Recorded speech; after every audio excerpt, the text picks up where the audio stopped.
Buenas noches a todos. Bienvenidos a este segundo panel que organizamos para el día de hoy, en el cual varias empresas van a brindar su opinión acerca de las mismas preguntas que estuvimos discutiendo desde fines del año pasado para planificar los nuevos planes de estudio de esta facultad. Así que a continuación los dejo con unas breves palabras del señor decano. Simplemente para empezar este segundo panel, algunas palabras introductorias para enmarcar esta actividad. El año pasado nos decidimos, como alguien resumió en una frase, a modernizar esta facultad. Tenemos una facultad en muchas cuestiones, diríamos, del siglo pasado. Eso se ve reflejado en distintos aspectos, los cuales no voy a ahondar, pero seguramente impacta en nuestros planes de estudio, como en otras cuestiones. Y realmente para decidirnos transformar esto y reposicionar a esta facultad, nos propusimos un proyecto que debe ser de lo más ambicioso que se puede plantear en una casa de estudios como esta, que es renovar lo que enseña, renovar sus métodos, discutir nuevos títulos. Yo siempre repito que tenemos motivos internos, que son estos, para generar un proyecto que sea un proyecto líder para un montón de otras transformaciones que tenemos que hacer. Y también tenemos motivos externos. Los motivos externos es la era que estamos viviendo, la cuarta revolución industrial, algo que por ahí se hablaba en distintos grupos y de distinta manera, puesto todo en la misma página y en un proceso que realmente, recién hablaba con un docente, lleva mucho esfuerzo, muchas horas de dedicación, de tratar de sentar a mucha gente y con un método tratar de llegar a un caso exitoso como debe ser esto. No es fácil. Alguna vez leí que las instituciones universitarias eran de las más difíciles de transformar en el mundo y realmente lo estamos viviendo, digamos. Pero lo vamos avanzando y nos propusimos hacerlo, así que en esta calculo que vamos a triunfar, si no quedaremos por ahí, pero vamos a hacerlo entre todos. Y en este proceso, que tiene varias actividades, varios aspectos. Uno de ellos es el de encuestar de alguna manera distintos sectores. Entonces definimos 3 sectores: el sector empresario, el sector de gobierno, entes descentralizados, cámaras y asociaciones profesionales, y el tercer sector es justamente el sector social. Algunos se plantean qué nos puede aportar el sector social. Hoy hay organizaciones sociales que hacen ingeniería, se declaran así. Después tenemos todo un segmento de la sociedad que cada vez, entre esta cuestión de estar integrado, como dicen los políticos, al sistema o fuera del sistema, viven realidades distintas, ¿no? La otra vez escuchaba una charla que decía, ¿qué enseñamos en la UBA? En la carrera de nutricionista, ¿enseñamos a hacer dieta a los ricos o a los que pueden comer, o enseñamos a hacer una dieta para los que tienen poco? Y en arquitectura, ¿enseñamos a hacer casas para los sectores más pudientes o enseñamos a hacer casas para el sector social? Y esta universidad que justamente paga todo ese pueblo que muchas veces, quizás seguramente, no pasará por la puerta de este edificio, siquiera. Bueno, todo esto en resumen cuenta nos encuentra hoy para hacer este panel con invitados, a quienes agradezco que estén aquí, porque nos van a dar su aporte del mundo productivo, competitivo, de las industrias, y terminar diciéndoles de que esta iniciativa fue aprobada por el Consejo Directivo el año pasado, que por unanimidad aprobó llevar adelante este proyecto. Y tiene 2 resoluciones, como por ahí pueden leer en ese texto que está en la filmina. La segunda resolución fue hacer una primer jornada que se hizo el 8 de diciembre del año pasado, y eso fue un sábado, y fue 8 de diciembre, y alguien me dijo a las 7 de la tarde Si hoy con este día, que ha sido un día soleado, estamos acá discutiendo esto 110 personas, es porque algo está cambiando. Y la verdad que uno se siente gratificado de ver que entre todos podemos hacer algo, hay que liderarlo, hay que llevarlo adelante.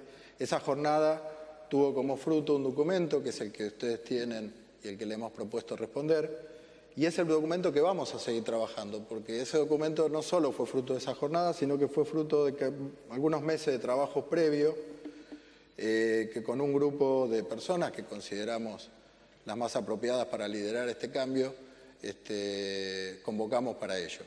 Así que bueno, no quiero llevarles más tiempo, les agradezco realmente a los que van a exponer y a los con los cuales vamos a interactuar, y bueno, muchas gracias. Bueno, les comento para aquellos que no estuvieron por ahí presentes en el panel anterior, la modalidad.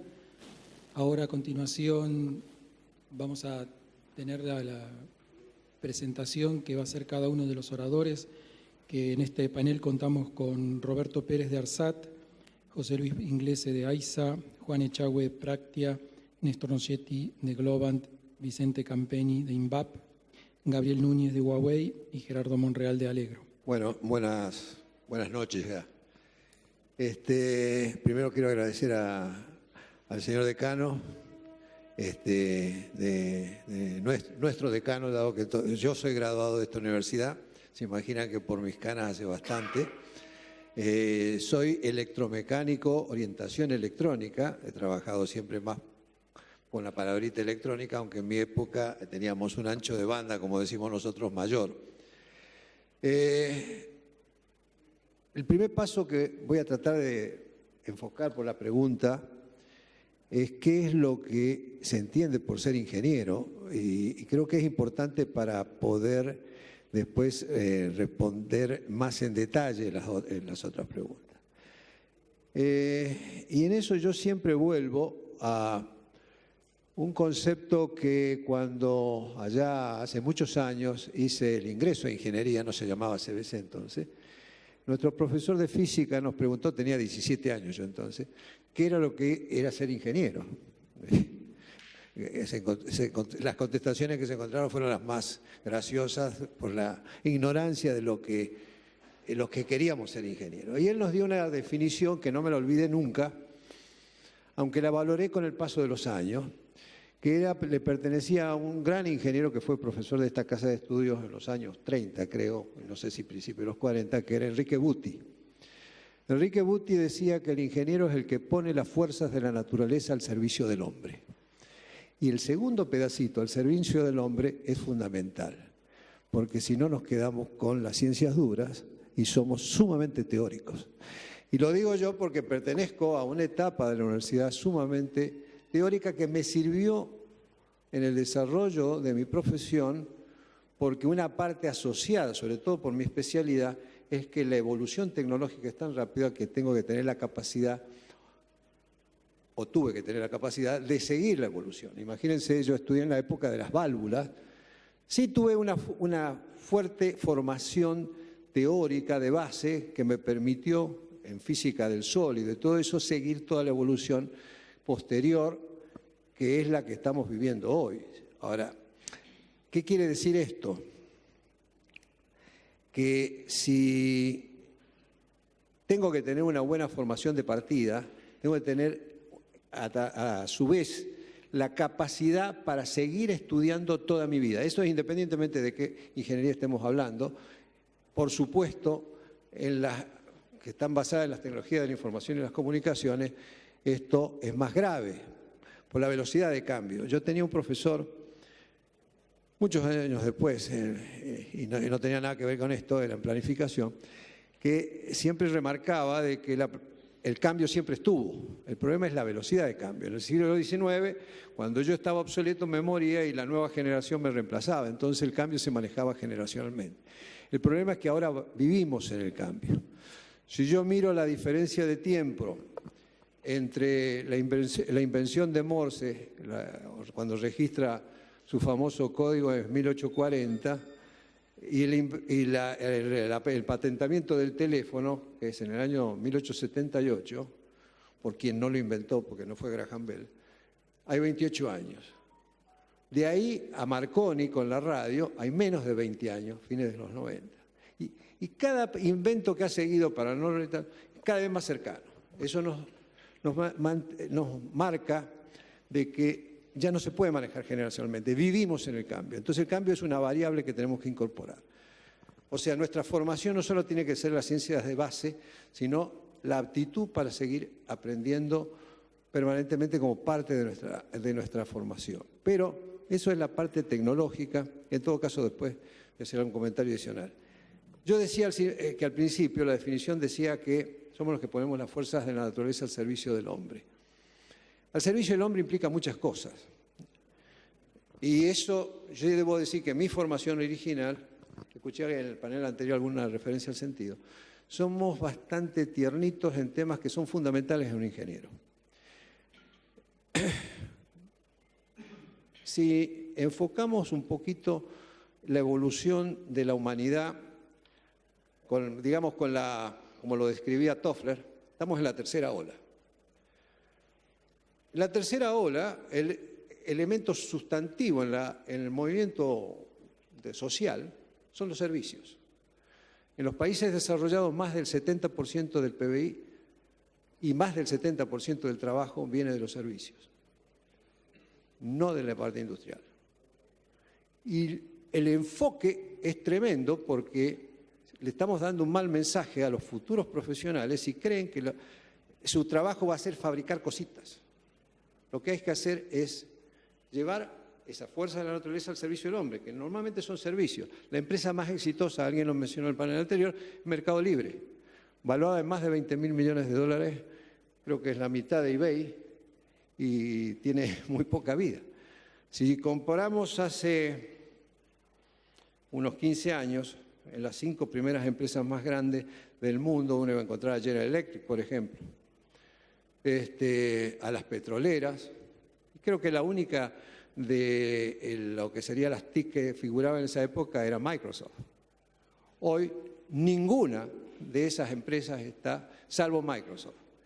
Está Google, Facebook, Apple, están entre esas 5 empresas más importantes del mundo. Eso muestra la mutación que tenemos que tomarlo como un dato. Entonces,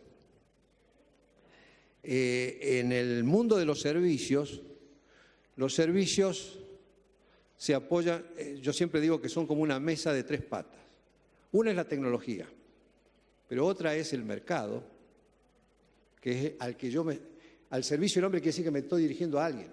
Yo tengo que resolver los problemas a la gente. Es el mercado, si lo queremos llamar mercado, y tenemos que tener una aptitud muy especial en esa segunda pata, que es interpretar la evolución de la gente, de la sociedad. Por lo tanto, no me extraña lo que decía el decano sobre el tema social, cuando imaginamos la aplicación de la tecnología a la solución de los problemas, esa aplicación está basada en un momento determinado del tiempo, donde en general un avance tecnológico es para resolver un problema existente, para hacerlo más barato, más rápido, mejor de alguna forma. Esa es la primera fase. Pero hay 2 fases más en general de un avance tecnológico. Y hace al problema del mercado. Una segunda fase en general es que genera cambios organizacionales que generan algunas ventajas adicionales. Y a veces se llega a una tercera fase, nunca pensada inicialmente, que cambia totalmente el tema. Y voy a poner un ejemplo que lo conozco bien por mi experiencia personal, que es el de las telecomunicaciones celulares. En los años 40, por el crecimiento de las urbes, fruto de la primera revolución industrial, las urbes crecen, cada vez había más servicios internos en ciudades, servicios de desplazamiento de mercaderías, de mantenimiento de sistemas, de ambulancias, de policías, etcétera, que necesitaban comunicaciones. Se desarrollaron los primeros sistemas para comunicarse con móviles, con vehículos. Rápidamente, con la tecnología de esos años, los sistemas saturaban. En los años 40, uno de los lugares más admirados por todos los electrónicos, los Bell Labs, desarrollan teóricamente una cosa que se llamó telefonía celular. Ese desarrollo era básicamente para hacer mejor uso de un recurso limitado, que es el espectro radioeléctrico. Por razones tecnológicas recién vio la luz eso muchos años después. Yo tuve la oportunidad de ver por primera vez un teléfono celular en el año 81, de Motorola, era en una exposición, un congreso en Estados Unidos, sobre un tema primo de eso, o más bien tío anterior, que el paging.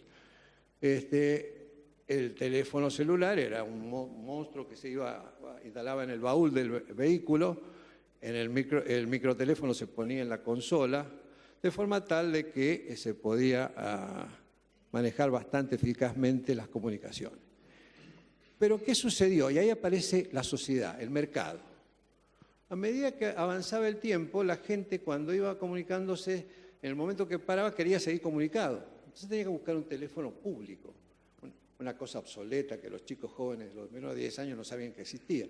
Pero pensemos las cosas que los chicos no saben. Y eso nos van a dar cuenta del avance de la sociedad. Entonces, ¿qué hice? Bueno, se le ocurrió a alguno ponerle un cargador de batería y una batería, y apareció un modelo que se llamaba transportable, que era recontra pesado. Yo soy el legajo 1 de Movicon, así que lo puedo contar bien, que nuestras vendedoras se quejaban porque andaban inclinadas así, pesaba como 4,5 kilos esos primeros teléfonos. Pero la tecnología estaba. Y respondía achicando cada vez más, hasta que se llegó una cosa que se podía llevar en el bolsillo.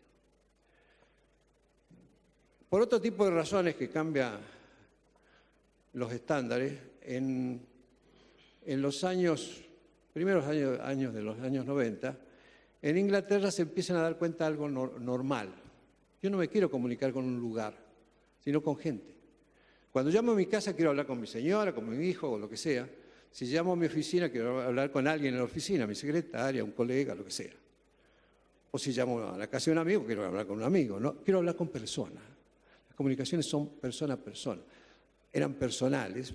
Y ellos inventaron un concepto para las redes, PCN, le llamamos Personal Communication Networks, que los norteamericanos, pensando que lo que realmente se vende son los servicios a la gente de comunicación, los rebautizaron Personal Communication Services, servicios de comunicaciones personales. Pero ¿qué sucedió? Eso impactó en la tecnología, que tenía que resolver problemas de comunicaciones outdoor, o sea, en las calles, a indoor, porque ahora la gente lo quería usar en un bar, en la oficina, en su casa, sentado, y a veces ni siquiera moviéndose, como es hoy. Eso cambió tecnológicamente la cosa, pero aparte de tecnológicamente, fue cambiando la sociedad. Y en tal forma que hasta el mercado cambió. Entonces, si yo soy un hombre que hago un business plan, mi mercado potencial no son los autos. Yo me acuerdo cuando decíamos los primeros business plan para lo que después fue Movicon, me decía, es un negocito chico, son para los que tienen BMW, Mercedes o Audi. Hoy la penetración es tal que tenemos más de 60 millones de terminales celulares, en una población del orden de los 45. Hay muchas celulares, por supuesto, que no se usan, pero digamos que la penetración es superior al 100%. Con esto estoy mostrando que el mercado, la gente, cambia el producto y aparece un concepto nuevo que cambia hasta la vida de las personas. Ya no es solamente comunicación con vehículos. Es más, si lo uso manejando un vehículo me ponen una multa. O sea, cuando yo saco el celular, esto no es un teléfono, es una computadora que entre otras cosas me sirve para hablar. Y es realmente poco móvil porque no lo uso en el auto, salvo que tenga manos libres o alguien que vaya al lado que hable con el teléfono. Eso muestra que el mercado es uno que redefine el producto y produce un beneficio en una tercera fase. Y eso lo tenemos que aprender. El ingeniero no puede, con las nuevas tecnologías, se hablaba de la revolución industrial, estamos con la cuarta revolución industrial, no, la uberización de la sociedad, tomando a Uber como referencia. No lo podemos evitar, es una realidad y eso es algo que tenemos que aprender junto con las ciencias básicas, si no estamos descolocados. No va a ser al servicio del hombre lo que estamos haciendo. Y la tercera pata es también un acto de la sociedad, que es la regulación. Escuchaba en el panel anterior que tenemos que aprender a trabajar con abogados porque podemos terminar mal. Hubo un chiste que podemos terminar preso. Pero Yo que he trabajado mucho en la industria de la construcción, la licitación, por ejemplo, me hizo trabajar las licitaciones, ¿no? N veces con abogados, y tuve que convertirme en un abogado aficionado para tener un lenguaje común, porque el abogado en general no entiende ingeniería y nosotros, si bien tenemos ingeniería legal, sigue llamando así, supongo, no somos especialistas.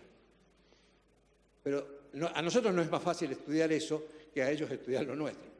Pero tenemos que, el trabajo en equipo implica ser multidisciplinario. Trabajamos con economistas, con abogados, etc. Y esa capacidad la tiene que tener el ingeniero sí o sí. Porque si no, no es ingeniero. Es un técnico. O sea, las reglas de la ingeniería hacia el futuro hacen esto más marcado. E insisto que el desplazamiento del trabajo hay que tomarlo en cuenta pensando que estamos en el mundo donde el 70% de las actividades, y esto es creciente, vienen de los servicios. Cuando, por ejemplo, alguien mencionaba los bancos, en poco tiempo más los bancos no van a tener sucursales. El cajero no va a tener trabajo. Es un problema social que extrapola a la Facultad de Ingeniería cómo convertimos un cajero en alguien que consiga trabajo. Ese es otro problema. Pero la realidad, hoy, no sé ustedes, pero yo debo hacer el 90% de mis transacciones por home banking. De vez en cuando saco un poco de efectivo un cajero automático para algún gasto menor que tenga que ser efectivo. Pero en general lo pago con tarjeta de débito, que también es electrónica. El dinero es virtual, no lo veo. El banco, la banca cambia. Ya en sí hay bancos que están naciendo totalmente sin sucursales. O sea, el mundo en ese sentido está cambiando totalmente y muta el tipo de trabajo. Otro ejemplo es el correo. ¿Quién manda una carta? Pregúntenle a un chico qué es un buzón o qué es una estampilla. ¿Qué es correo aéreo? No tienen la menor idea porque no se usa. No tiene sentido, salvo en la Argentina que mandamos carta de documento todavía. Pero cambió totalmente el negocio. Hoy el negocio de los correos es despacho de paquetes, es un complemento del comercio electrónico. Compramos, reservamos, pagamos por la red de redes, por Internet. Eso es parte del mercado y parte de regulación. La regulación es muy importante porque hace viable algunos trabajos o los puede deshacer. Voy a volver a poner otro ejemplo en la regulación que nos obliga a trabajar muy cerca con los abogados y con los funcionarios del área legal, porque a veces se hacen regulaciones que pueden ser destructivas y a veces otras constructivas. El ejemplo que pongo es también de la telefonía celular. Cuando se inventó, la tecnología era analógica y por lo tanto su capacidad era menor que la que se necesitaba si seguía penetrándose en el mercado más allá de lo que se había calculado, que eran vehículos. ¿Qué sucedió? En Estados Unidos se dio primero la saturación, era necesario una innovación tecnológica para pasar de una tecnología analógica a una digital con mayor capacidad. En Europa el problema era distinto. Los países Suecia, Noruega, los nórdicos tenían un estándar. Los ingleses tenían otro estándar, otra norma. Los alemanes tenían otra, los franceses tenían otra. Acá volvemos a una mezcla de regulación y mercado. Lo que no pensaron que la gente se mueve y a veces cruza el límite de los países y quería seguir comunicado. Entre otras cosas, para los que les gusta la historia de las comunicaciones, así nació la UITA. Después, en todo caso, lo podemos decir, fue la época del telégrafo, pero fue lo mismo. O sea, en un ente que tiene Europa, la Unión Europea, se desarrolló, creo que era el año 84, 85, un estándar digital que se llamó GSM, y con un compromiso de todos los países de la Unión Europea que en el año 91 iban a migrar a eso para permitir que la gente se moviera y siguiera con el servicio. O sea, los abonados itinerantes o roamers, como se los llama. En Estados Unidos se desarrolló también una tecnología digital por otra razón, que era la de saturación. Pero estaba el lobby de los fabricantes de equipos. Y bueno, la FCC, la Federal Communication Commission, en cierto momento, para no ser quizás acusados de que favorecían al fabricante A o al B, Dijo estándar libre. Y ahí lo mataron la ventaja que tenía, porque el estándar analógico se usaba desde Canadá hasta Tierra del Fuego. Se perdió la sinergización de la industria y por lo tanto el valor relativo. La mejor tecnología digital de la segunda generación, 2G, era de Estados Unidos, era CDMA. La tecnología digital era como 3 veces o 4 veces más eficaz en el uso del espectro radioeléctrico que la europea.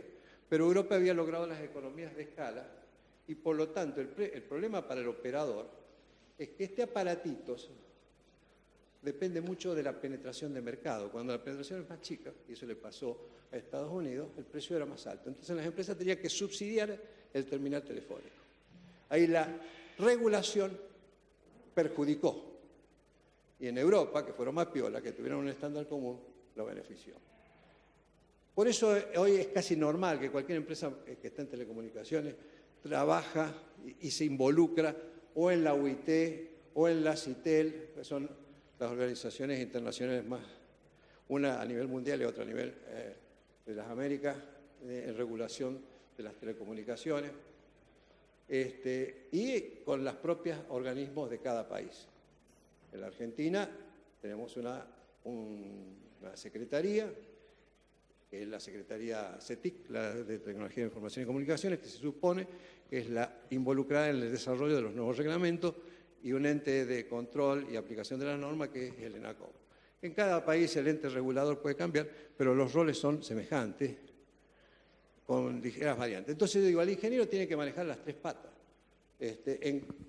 Hay algunos sectores donde la regulación es más importante, otros menos importante, pero la acción del Estado no se puede obviar. Independientemente que tenemos que tener formación para saber formar una empresa, etcétera. O sea, en otro tipo de, digamos, de abogacía más terrenal. Esta visión yo creo que tiene que ser tomada en cuenta para los siguientes programas para que el profesional salga más adecuado a lo que le va a tocar, que en el 70%, si es válido los porcentajes hacia el futuro, va a ser en una empresa de servicio. No importa si la empresa de servicio es Mercado Libre o es Despegar, o es una empresa celular, o es un banco. Son todas empresas de servicio. Y el enfoque de la problemática es la misma. El dilema para nosotros es decir, ¿cómo lo hacemos y qué ponemos en curso de grado y de posgrado? Creo que la parte de posgrado hace más a la parte de organización empresaria, de administración de empresa, pero la base que acabo de describir tiene que estar en la formación de grado. Nada más, muchas gracias. Buenas tardes, ¿se escucha? En primer lugar, muchísimas gracias por invitarme y a ustedes por dedicar esta parte del tiempo para escucharme y escucharnos en este tema tan interesante. Y quiero agradecer a la facultad por emprender esta tarea. Mi hija está planeando estudiar ingeniería, lo cual para mí es una alegría y bueno, debería entrar en el plan 2020, así que estoy muy contento con eso. Quisiera, yo elegí hablar sobre el perfil, no soy egresado de esta casa de estudios, estudié en Montevideo, conozco mucha gente, conozco y trabajo con mucha gente que ha estudiado aquí, entonces quiero contar un poquito sobre cómo me imagino el perfil en el futuro, qué me gustaría, descontando desde ya mantener la excelencia académica, descontando desde ya la flexibilidad y la capacidad que conocemos de los ingenieros que salen de esta casa de estudios. Y para contarlo quisiera hablar de 3 cosas que he leído en los diarios recientemente o en las revistas. La primera de ellas es la impresión del primer corazón. Desde hace tiempo sabíamos que se podían imprimir órganos, ahora se han impreso el primer corazón, es pequeñito, pero late y funciona. Bueno, los ingenieros deberían poder hacer eso, deberían poder o hacer eso o trabajar con la gente que hace eso. Yo vengo de una ingeniería más de sistemas y mis colegas eran de ingeniería civil, pero bueno, ¿quién va a construir, quién va a diseñar y va a construir los próximos órganos? Esa es una cosa que debería entrar dentro de los... Dentro de un tiempo deberíamos opinar claramente, un ingeniero debería estar ahí y deberíamos saber de qué manera, digamos. Eso me parece que es un tema súper importante, que me parece que es acercar la ingeniería a temas relacionados con la biología, lo que me parece que para el país, con la economía basada en el agro que tenemos, es una cosa súper interesante y me parece que es una apuesta estratégica, algo que hay que mantener. La segunda noticia no es para nada alegre, y ustedes la conocen, es la caída de los aviones Boeing 737 MAX 8. No sé si ustedes han seguido ese tema. Hay una inmensas fallas en la parte de ingeniería, hay inmensas fallas en la parte regulatoria. El software estaba en algún sentido bien, la aparatología estaba en algún sentido bien, los aparatos estaban en algún sentido bien y la regulación estaba en algún sentido bien, de acuerdo a algunas opiniones, en algún sentido mal respecto a otras, pero todo el sistema no funcionaba y el sistema causó centenares de muertes. Lo digo porque el pilotaje automático de aviones era algo que sabíamos hacer, era algo que era confiable y que yo utilizaba en mis clases para explicar del tipo de cosas que sabíamos hacer. Y ahora no hemos perdido esa capacidad. O podemos cometer errores gravísimos relacionados con eso. La verdad que a mí no se me ocurre cómo, pero los ingenieros, me gustaría que los egresados de esta casa de estudio supieran cómo enfrentar ese tipo de situaciones y pudieran evitar ese tipo de errores. Una cosa que he conversado varias veces con Rosita, con quien tengo el gusto de compartir muchos momentos, es, por ejemplo, la gente de sistemas parece que solo aprendemos de software y que la gente de sistemas es gente de software y la gente de sistema que trabaja para mí tiene severos problemas para enchufar algo, para conseguir que una cosa se enchufe y que funciona y no funciona y la enchufaste y cómo se hace. Si partimos de la base de que la gente de sistemas arranca trabajando con datos y que no sabe qué hay antes de los datos, estamos en problemas. Uno de los muchos problemas que estuvo al origen de la catástrofe de los Boeing 737 MAX 8 es que la gente de sistemas trabajaba solamente con datos. No sabía que al lado había un sensor y que del otro lado había otro sensor y cómo funcionaban. Bueno, me parece que eso es una pista de cosas que no debería ocurrir más. Y me parece que la línea por la cual podríamos seguir eso posiblemente no sea sentarnos nosotros y pensar seriamente, con el inmenso respeto que tengo a mis colegas y a todos los que están aquí, sino que tenemos que sumar más gente a la reflexión. Me parece que muy acertada la estrategia que están siguiendo de consultar distintos cuerpos y distinta gente, porque estos problemas difíciles no los vamos a poder resolver nosotros y no los va a poder resolver ninguno de nosotros y posiblemente requieran una inmensa diversidad de gentes y de opiniones trabajando juntos para poder resolverlo. Los problemas que vienen en ingeniería son apasionantes o son terribles y posiblemente no los podamos resolver y necesitemos una visión más amplia para resolver esto. Entonces estoy diciendo que el perfil debería estar inclinado hacia la diversidad de la misma forma que el reclutamiento debería estar inclinado hacia la diversidad y el tratamiento de la diversidad debería ser una parte importante para el ingeniero. Los ingenieros estamos acostumbrados a saber cosas y a saber construir cosas. Deberíamos tener la misma habilidad para trabajar en equipo, cosa que muchas veces hacemos, y la misma capacidad para escuchar a los otros, cosa que a veces nos cuesta un poquito.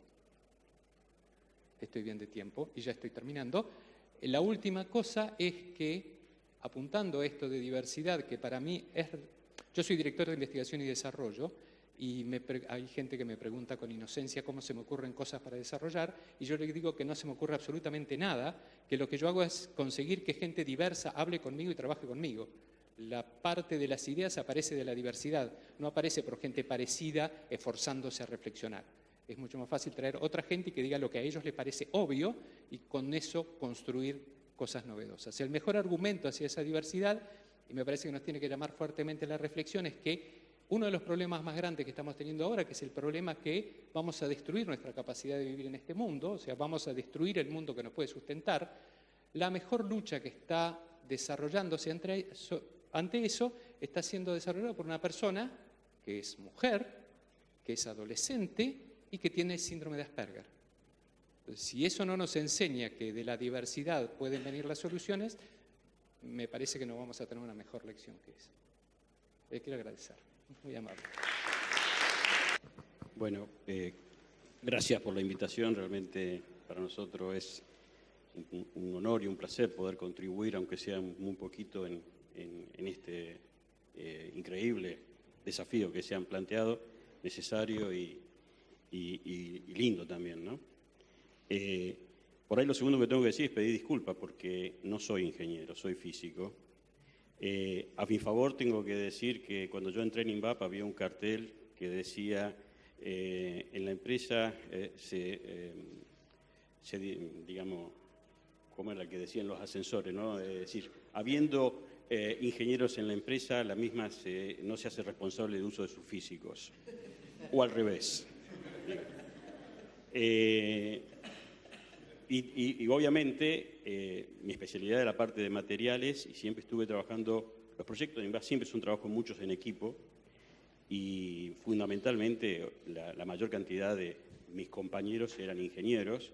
Algunos no me distinguían como físico y cuando se enteraban que eran físicos decían, uy, un físico que trabaja. Así que bueno, eso.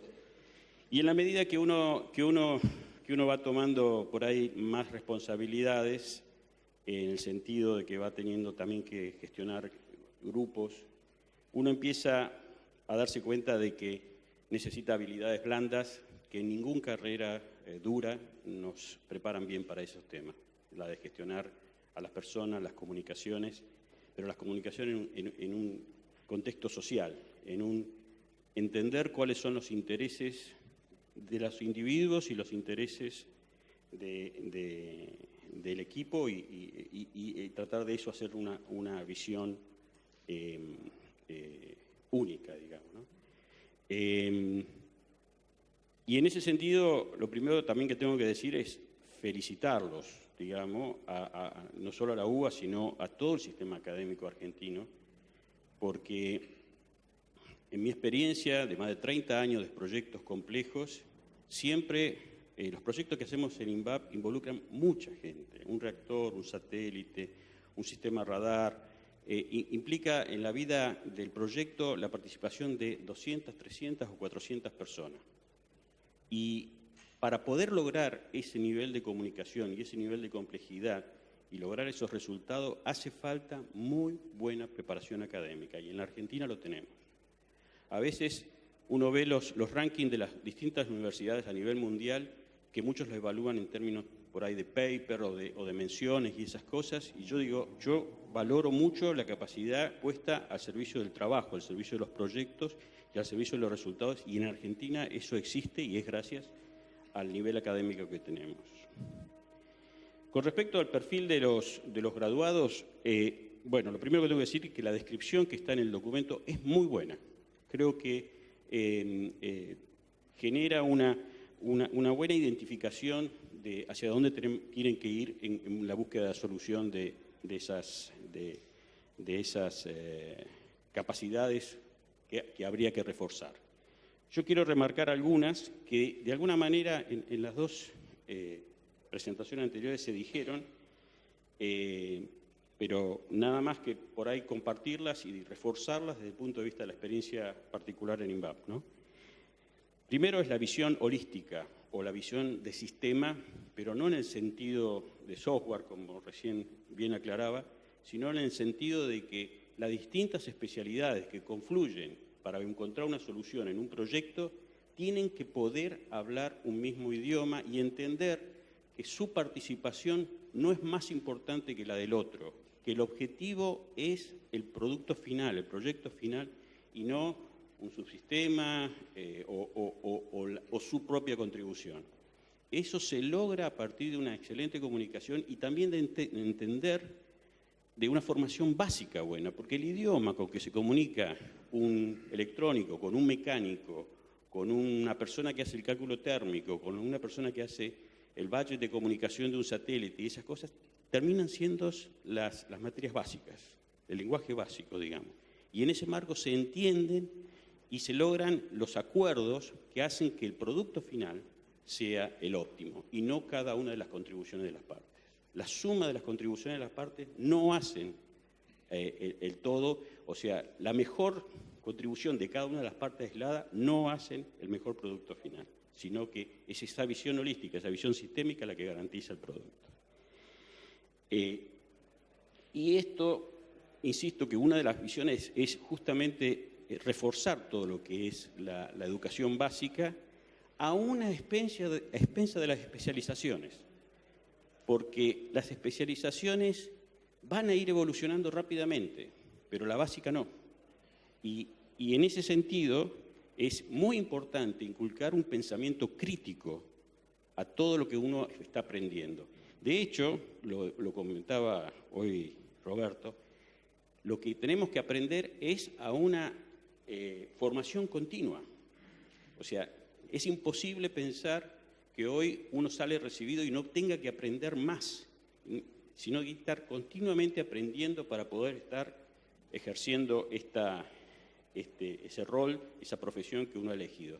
Inclusive puedo mencionar como comentario que nosotros dentro del desarrollo de los proyectos tenemos, obviamente, podría decir casi todas las especialidades de ingeniería, no necesariamente haciendo lo que aprendieron como especialidad. Tenemos ingenieros civiles que están coordinando ensayos mecánicos en los satélites, tenemos electrónicos que están generando software, o hay ingenieros químicos que están más bien diseñando procesos de control térmico, en fin, una serie o inclusive trabajando con mecánicos para que esas soluciones térmicas sean aplicables. Entonces, para mí, nuestra experiencia es que en el mundo real, sobre todo en el tipo de proyectos que nosotros manejamos, proyectos que obligan a un trabajo en equipo y que son complejos, digamos, en lo multidisciplinario, es más importante la formación básica y esa capacidad de pensamiento crítico para poder seguir aprendiendo a lo largo del desarrollo profesional de las personas. Y lo último que quiero agregar, no sé si todo esto tendría que buscar, estas habilidades tendría que estar enmarcado en un contexto mundial. No sé si habrán escuchado lo que es el concepto del mundo VUCA. Esto es una idea de cuando uno quiere formar líderes, que de hecho la facultad en alguna manera lo que hace es buscar la formación de líderes en distintos aspectos, pero son gente que usa su conocimiento para liderar algún proyecto. En Estados Unidos apareció el concepto del mundo VUCA, o sea, ¿qué tiene que enfrentarse una persona cuando sale al mundo en este momento? Volatilidad, ambigüedad, incerteza, perdón, uncertainty, complejidad y ambigüedad. O sea, hoy a los efectos de poder ejecutar bien una carrera de ingeniería, tiene que estar preparado para esas condiciones de contorno que el mundo lo somete. Y para eso lo que también definieron es que hace falta que la persona pueda, para superar la volatilidad, poder construir una visión, o sea, ver más allá de la volatilidad que se le presenta en el contexto. Para superar la incerteza, ver el entendimiento de las cosas y la capacidad de comunicarse para poder superar esas incertezas.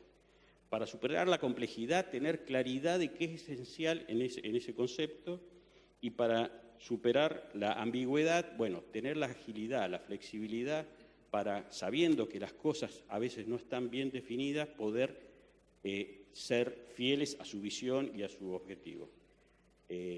Yo sé que los puntos 3 y 4, cómo lograrlo y cómo mantenerlo, por ahí no podemos ayudar, y esa es la parte compleja que tienen para hacerlo, pero desde el punto de vista del perfil, yo creo que está bien definido en esos conceptos. Gracias. Bueno, primero que nada, gracias por la invitación, por permitirme estar aquí, a Huawei también para tener un poco de la visión de lo que es el tema de los perfiles, ¿no? Cuando me plantearon responder esta pregunta, la verdad es que se me vinieron muchísimas cosas a la mente, tantas que si les fuera a organizar, de verdad que hubiera pasado fácil 3 horas hablando. Así que discúlpeme que tuve que escribirlo, ponerlo para poderlo hacer en esos 7 minutos, ¿no? Es decir, hace 20 años no nos imaginábamos muchísimas cosas como inteligencia artificial, big data, digitalización, automatización, toma algorítmica de decisiones, nanomateriales, cyborgs, etc. ¿Sí? Ya lo vemos, ¿no? De hecho, cada día vemos más esto en las noticias. La tecnología digital es cada vez más disruptiva en más áreas y va a una velocidad mayor de la que los stakeholders, incluidos las universidades, se han podido adaptar. Voy con la segunda, con FIUBA, o también vamos a dividirlo, ingeniería y UBA, ¿no? Comparto la definición de Wikipedia, un poco menos quizás didáctica que la que nos dijeron al principio, que dice que la ingeniería es el conjunto de conocimientos científicos y tecnológicos para la innovación, invención, desarrollo y mejora de técnicas y herramientas para satisfacer las necesidades y resolver los problemas de las empresas y de la sociedad. La UBA, y discúlpeme que no soy egresado acá, yo soy egresado de la Universidad Simón Bolívar en Venezuela, que creo que es una universidad hermana de hace muchos años. La UBA, como la mayor universidad de Argentina y como uno de los centros de estudios más prestigiosos de América, pareciera tener un rol protagónico y ejemplarizante ante la rápida adaptación dentro de su comunidad de profesores y académicos. Esto es un ejemplo de ello, ¿no? Además, el ingeniero de la UBA debe ser fiel a una ética impecable y continuar con los valores que trasciendan y permitan un mejor futuro. La universidad, desde hace muchísimo tiempo, desde varios siglos, se ha enfrentado a este cuestionamiento respecto a la utilidad o inutilidad a lo impartido, como lo vemos en el caso de John Locke, conocido como el padre del liberalismo, ¿no? Cuando cuestionó a la Universidad de Oxford con respecto a los contenidos del latín. No sé si se saben esa historia, pero es bastante interesante de hace muchos siglos. Tampoco es la primera vez que se ha quedado rezagada, como la creación por la parte de la Universidad de Cambridge de la primera cátedra de investigación científica en 1794, más de 100 años después del escrito del principio de matemático de Newton. Pero ya no estamos en 1794 y ahora no podemos darnos ese lujo de 100 años de retraso, por lo que es impetuoso hablar de esta nueva definición del perfil. Voy a la tercera palabra, ¿no? El perfil, quizás un poco con lo que viene en esta pregunta. Cada vez más fácil visualizar que un gran porcentaje de los roles de trabajo en unos 10 años no van a existir el día de hoy. Sin embargo, hay una idea de lo que pueden involucrar estos trabajos, tanto en habilidades blandas como en habilidades duras. Adaptabilidad, creatividad, curiosidad, relaciones con las personas, la gestión ágil, la programación, la experticia y trabajar en ambientes multiculturales y diversos. Hay algunas cosas que pudiésemos tomar como elementos claves.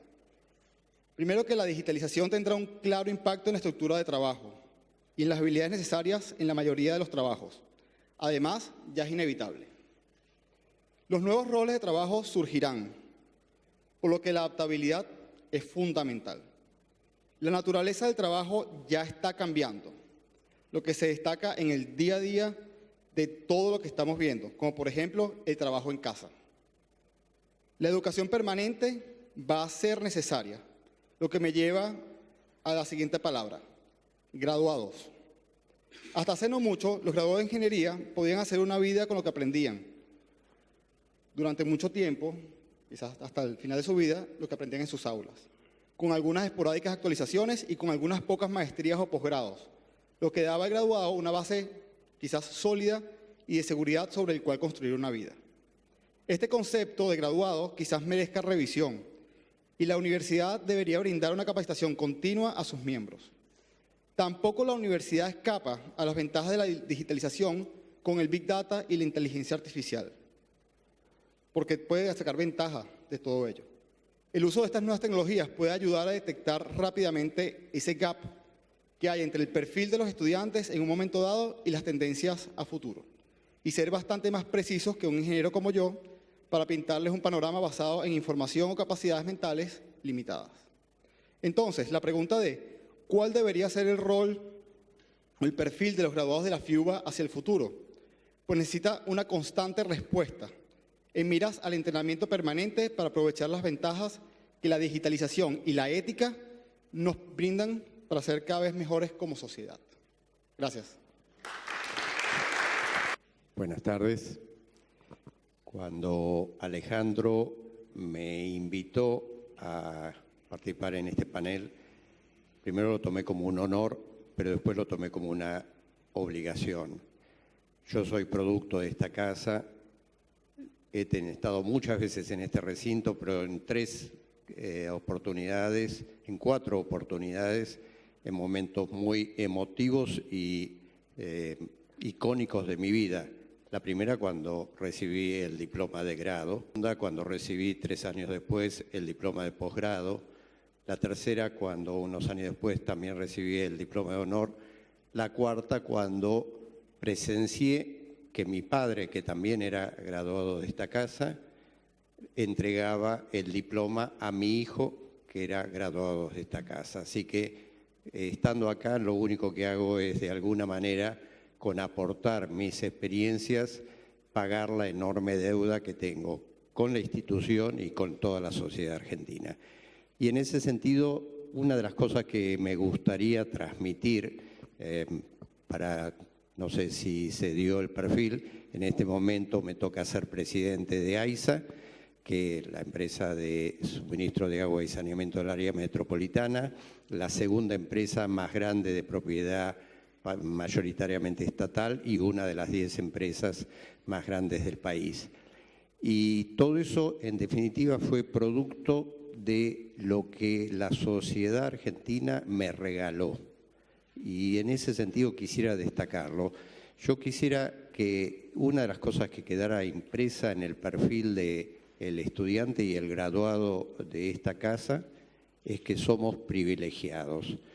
Recibimos, por lo menos me tocó a mí, recibir una educación que me permitió trabajar en 28 países distintos del mundo, tener y participar en equipos de ingeniería con las más importantes empresas de ingeniería del mundo, de Japón, Alemania, Estados Unidos, Italia, Francia, etcétera, en igualdad de condiciones, y haber recibido una educación de calidad en forma absolutamente gratuita. Esto no es habitual en todas partes del mundo y cualquiera de los que ustedes hayan tenido experiencia de este tipo sabrán que lo que estoy diciendo es verdad. Y pude llegar a ocupar este cargo que hoy me toca desempeñar gracias también a que el resto de la sociedad, a través de una empresa que era Obras Sanitarias de Nación, me pagó la beca para poder realizar el posgrado. Así que yo quiero insistir en que haya un sentido de que el graduado de esta casa tiene la obligación de devolver a la sociedad a través del resultado de sus trabajos y de sus productos una parte de la deuda que adquirió con la sociedad. La segunda cosa, porque digo que somos privilegiados, es que yo he experimentado algo que una encuesta que realizó la Universidad de California en Los Ángeles lo marcó. La UCLA hizo una encuesta en 1.200 profesionales de diversas especialidades y procedencias en Estados Unidos, a la mitad de su edad, aproximadamente a los 45 años. Y evaluó el grado de satisfacción con su vida y con su desempeño profesional. ¿Quiénes estaban en el tope de la satisfacción? Los arquitectos. ¿Quiénes estaban en el piso más bajo de la satisfacción? Los abogados. ¿Quiénes estaban inmediatamente debajo de los arquitectos? Los ingenieros. ¿Quiénes estaban inmediatamente arriba de los abogados en la insatisfacción? Los médicos. ¿Y qué pasa? Que los ingenieros tenemos, muchos de nosotros, la enorme satisfacción de trabajar en lo que nos gusta. Y creo que también en eso habría que influir en tratar de infundirle en el perfil del graduado que haga lo que le guste.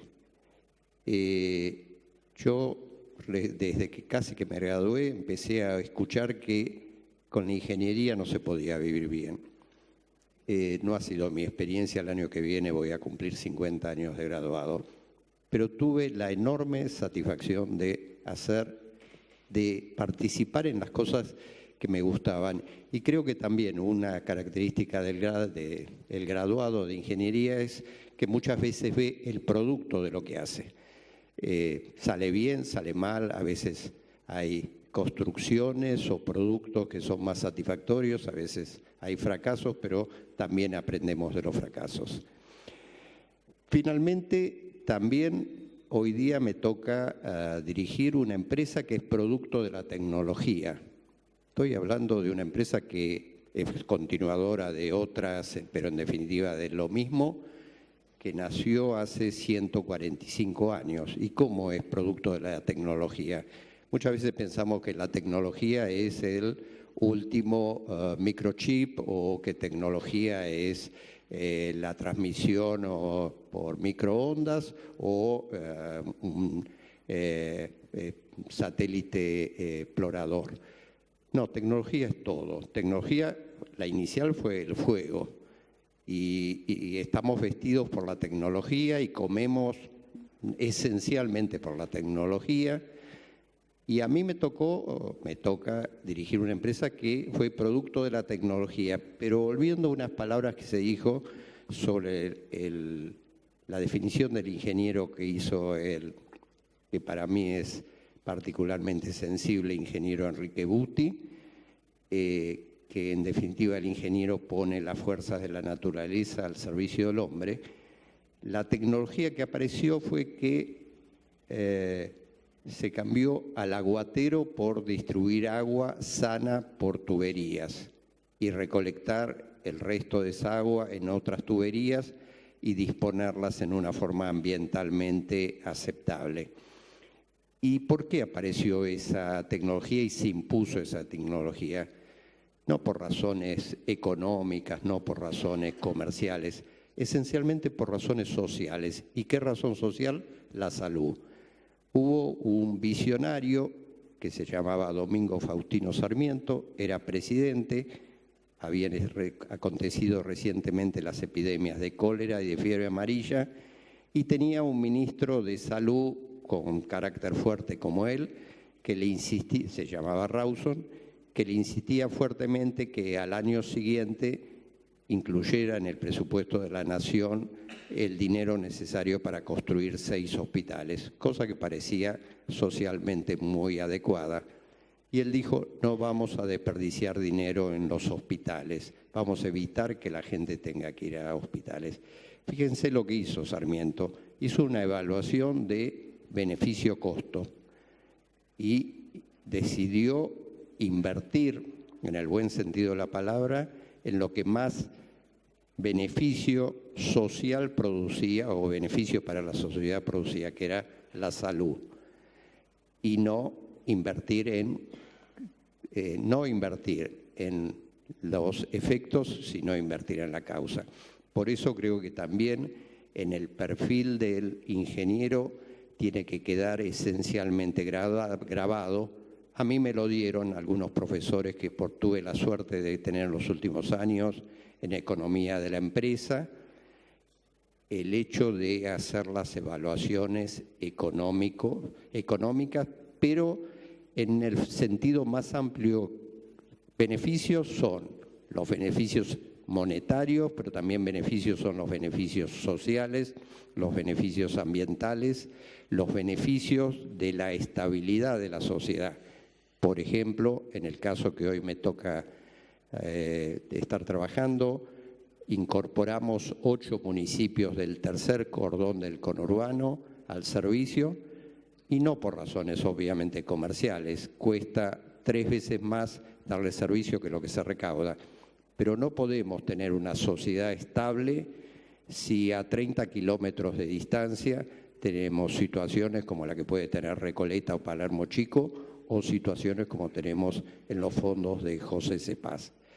Por eso también una misión del ingeniero es trabajar en los aspectos para conseguir una sociedad lo más sostenible posible. Yo creo que si hoy me pusieran a decir cuáles son los que deben ser los nortes del ingeniero, yo diría que para no inventar, hay muchas cosas, pero tomaría los objetivos de desarrollo sustentables, los de la Agenda 2030, y probablemente en ellos tendría el 90 o el 95% de las cosas para las cuales debe estar preparado el ingeniero. Finalmente, quisiera destacar las cosas que a mí me permitieron desempeñarme en muchas condiciones. Una es la visión amplia e internacional. Fíjense que Sarmiento lo que hizo cuando tomó esa decisión fue llamar a un ingeniero inglés. No tenía fuerzas en ese momento casi en el país. Esto que estoy contando que ocurrió era casi simultáneo en el mismo año que se graduaba el primer ingeniero, el ingeniero Huergo. Por lo tanto, llamó a un ingeniero inglés y le pidió que desarrollara el proyecto. Y los desagües de esta casa hoy, si ustedes van al baño, se van a ir por las tuberías que proyectó ese ingeniero inglés. Por lo tanto, para mí una visión integrada en el mundo, por supuesto con las herramientas necesarias. Para mí el manejo de idiomas es una cosa imprescindible. La carrera para mí debe tener una fuerte componente de ese sentido. Pero la otra componente esencial es que tiene que haber un sentido amplio social. Los problemas más graves que me ha tocado encarar en la vida no se han relacionado con los aspectos técnicos, ni siquiera con los económicos. Los aspectos más graves que ha pasado han sido con los aspectos sociales. Yo puedo invertir mucho dinero, puedo hacer muy buenos proyectos, cálculos, hacer una licitación bien hecha, competitiva, tender una tubería por delante de una casa. Si las personas que ahí viven no tienen las condiciones socioeconómicas adecuadas, pero sobre todo no tienen la cultura para saber que para su salud, para la salud de sus hijos y para el cuidado del medio ambiente es importante que se conecten a esas tuberías, no voy a haber logrado mi objetivo. Por lo tanto, es necesario que en las carreras haya una fuerte componente de aspectos sociales. Siempre he dicho que el que solo sabe de ingeniería no es un buen ingeniero. Me acuerdo, en mi época, que el Centro de Estudiantes de Ingeniería tenía un programa de extensión universitaria muy importante. Yo me escapaba de clases de Física 3, Física Atómica, para escuchar historia de la pintura del Renacimiento que se daba en este recinto, y algunos pensaban que estaba perdiendo el tiempo. Me alegro de haberlo hecho. De la misma manera, tal como se decía antes, hay una multitud de temas que no se pueden enseñar, pero nos pueden enseñar los conceptos que los aspectos sociales, ambientales, de convivencia en la sociedad son realmente esenciales para la tarea del buen ingeniero. Finalmente, no solo he sido graduado de esta casa, he sido 24 años profesor de ella, y si me permitieran hacer una sugerencia, y basado en experiencias así de tipo internacional, he tenido que ir a dar charlas en el 2017, en 2018 al MIT. Cuando un ingeniero va al MIT es como cuando un sacerdote va al Vaticano. Y lo que he comprobado es la absoluta integralidad entre los distintos departamentos del trabajo. El Media Lab, que produjo cosas como Twitter o distintas cosas que usamos hoy día habitualmente, está integrado por estudiantes y graduados de múltiples departamentos de la casa. Por lo tanto, creo que es fundamental romper lo que en mi época era la estanqueidad entre los distintos departamentos y las distintas carreras. Si pudiera transmitir alguna experiencia es: hagamos un sistema flexible. Por último, hay otra cosa que me tocó a mí y que puedo transmitir como una experiencia positiva. Me gradué y fui a trabajar en un grupo de ingeniería muy grande y que para mí fue una gran enseñanza, el grupo Tequint. Trabajé por 3 años en ellos. E hice ingeniería clínica, o sea, el equivalente de la medicina clínica. Cuando llegué no me preguntaron, ¿usted es ingeniero mecánico, eléctrico, civil? Es ingeniero, tome, ocúpese de... Acá tiene el objetivo, acá tiene los medios, acá tiene el tiempo, tiene que reportar cada semana, cada mes, y me tenía que ocupar de todo. Y aprendí a evaluar una planilla de doblados de hierros, a ver una lista de cables y ver si tenía sentido o no, evaluar qué estudios de geotecnia había que hacer. Creo que es una buena experiencia, no todos la pueden hacer, de hacer esto que yo llamo ingeniería clínica y que me permitió 3 años después volver a la universidad ya con una sensación de lo que me gustaba y veía como importante. Me dediqué al saneamiento y al medio ambiente y aprovechar mucho mejor la educación que me brindaron en ese posgrado que lo que hubiera hecho si inmediatamente de graduarme hubiera hecho el posgrado. Y volviendo al inicio de la carrera, en aquel momento yo sentía muchas veces que perdía el tiempo cuando me repetían conceptos. Y yo veía el movimiento del sólido en física 1 y lo volvía a ver con mucho más detalle en mecánica del sólido. Y veía algunos conceptos del movimiento del fluido y después tenía mecánica del fluido. Y así, etcétera. O veía calor en física 1 y después, o en física 2 y después tenía termodinámica. Yo insistiría en reducir el número de materias básicas y hacerlas muy realmente exigentes y porque eso es lo único que queda. Imagínense lo que queda de la parte de aplicación de hace 50 años, cuando me gradué, casi nada.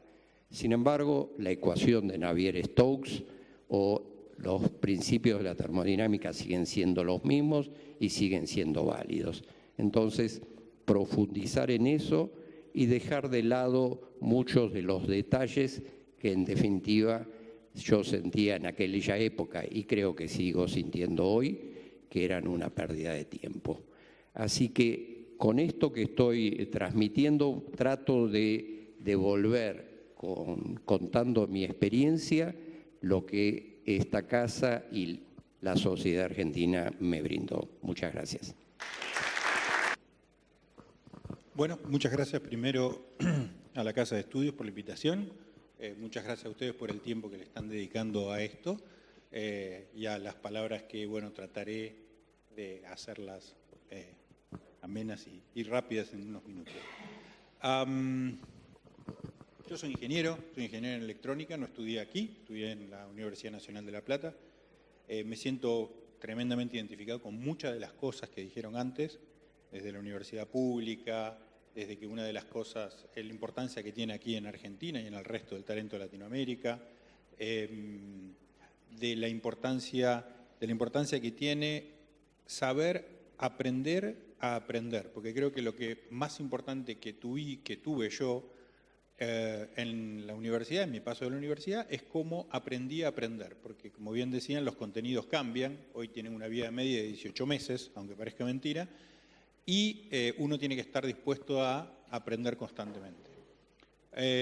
Soy ingeniero en electrónica, si bien nunca trabajé en electrónica, apenas me recibí, empecé a trabajar más en el área de sistemas, y me fui desarrollando a lo largo del tiempo, conocí lo que era el talento en Argentina, viajé mucho, trabajé mucho afuera, conocí todo el talento en Latinoamérica.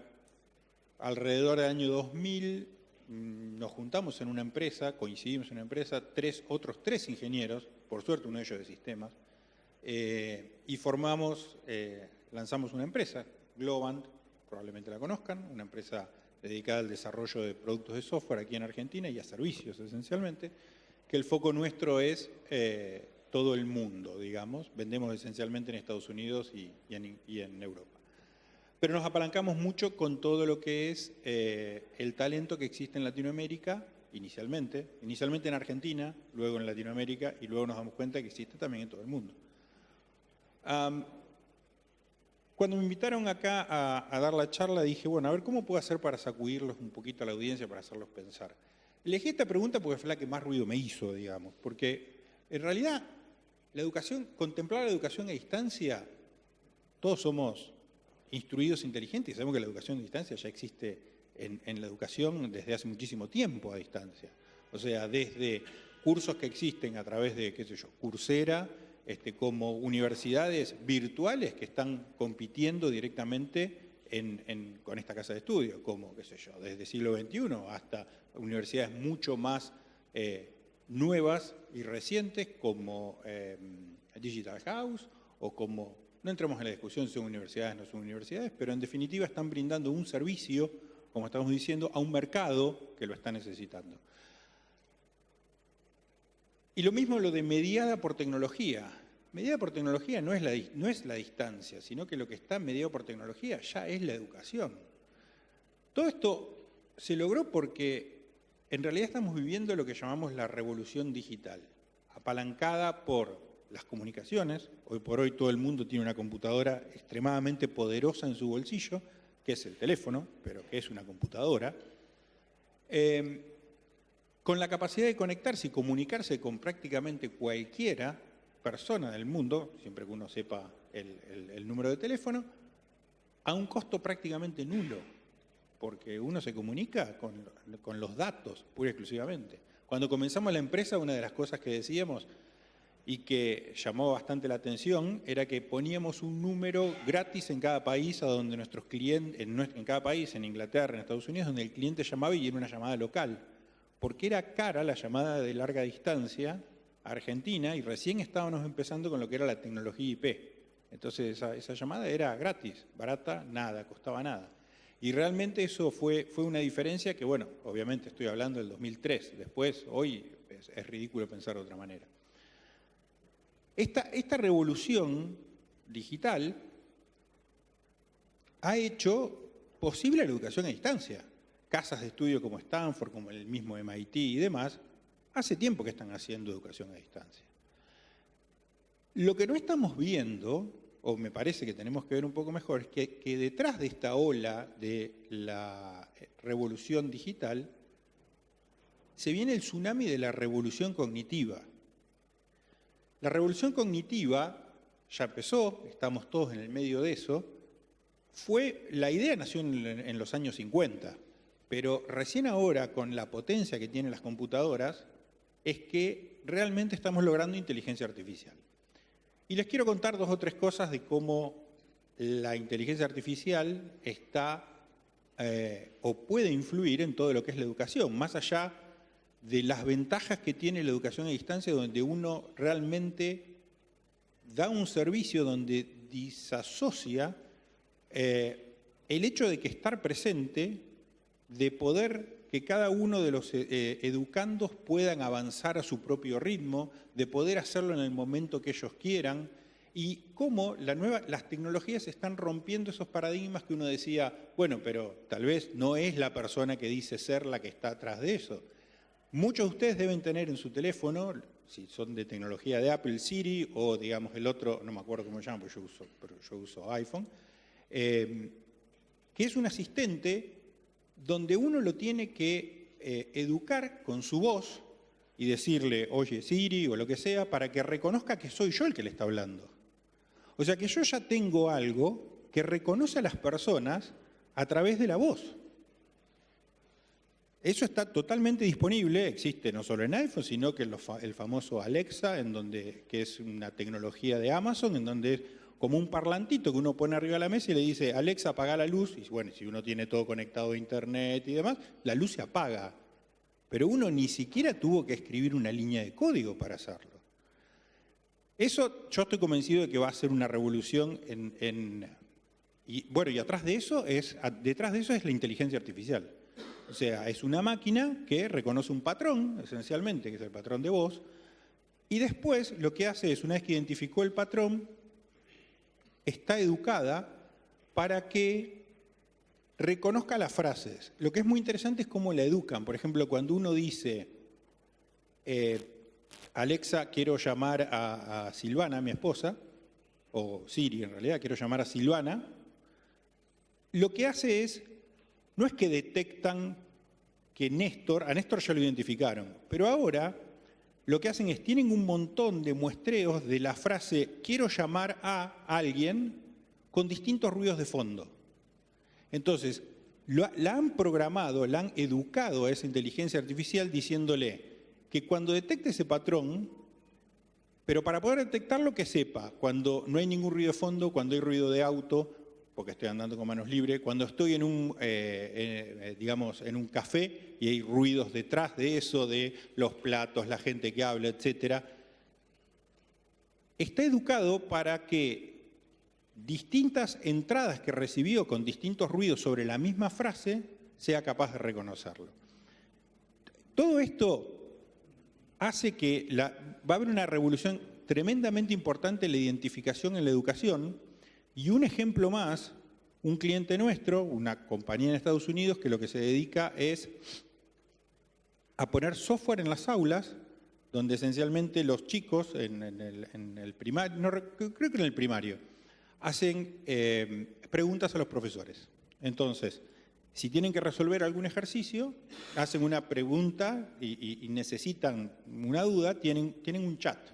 Entonces, ellos se acercaron a nosotros y nos dijeron, tenemos miles de logs de los chats y queremos ver cómo podemos hacer una inteligencia, un sistema, que en definitiva fue hecho con inteligencia artificial también, para que entender lo que están preguntando y responderles automáticamente cuando sean preguntas muy simples, cuando realmente, no sé, no entiendo tal cosa, no entiendo lo que significa, y no una pregunta de fondo. Eso fue desarrollado para esta compañía y nos dijeron que en más del 80% que responde a las preguntas de forma correcta, en más del 80% de las más simples. Con lo cual le libera un montón de tiempo al profesor para enfocarse realmente en las preguntas que sí necesita acompañar y que sí necesita educar a la persona, al chico que está tomando la clase. Por eso, cuando vi la lista de preguntas, dije, bueno, tomo esta, ¿por qué? Porque realmente la educación a distancia y mediada por la tecnología no es para contemplar, es para abrazarla lo antes posible. Yo creo que tiene que ser el núcleo sobre los cuales montar, no los planes de estudio, la tecnología es una herramienta, tiene que ser el núcleo donde montar la herramienta de la educación del futuro de esta casa y de todas las demás. Bueno, es eso nada más. Muchas gracias. Bueno, ahora vamos a pasar a preguntas del público hacia el panel, así que si hay alguna pregunta que quieran hacer. Me parece que la diversidad y la holística lo tenemos que ir metiendo en toda la carrera. ¿Cómo se imaginan ustedes que metamos eso, por ejemplo, no sé, en análisis 2, ¿sí? en álgebra? Dígame, esa es un poquito la pregunta, ¿no? O sea, me queda claro, en la medida que uno avanza en la carrera, está bien, podemos meter la diversidad, podemos hacer un trabajo profesional transversal, digamos, que lo hagan 5 ingenieros, ¿no? Un ingeniero civil, uno electrónico, uno químico. Pero ¿cómo hacemos para meterlo abajo? Pero me parece que hay un tema de enfoque que es, no vas a tener diversidad en análisis matemático. La diversidad, ni vas a tener enfoque holístico en análisis matemático. Lo que posiblemente puedas tener es trabajos en proyecto, o sea, para hablar de tendencias trabajos en proyectos que impliquen pedazos de análisis matemático, o sea, trabajos de decir, de entrada hacer cosas más que requieran conocimientos que hoy imaginamos en disciplinas diferentes. Eso me parece que es una parte de cómo viene la parte holística. O sea, trabajando a partir de los pedacitos no vas a conseguir el enfoque holístico. Y requiere entonces un cambio mayor en la forma como pensamos el estudio. Y la parte de la diversidad es previo, es trabajar en el ingreso.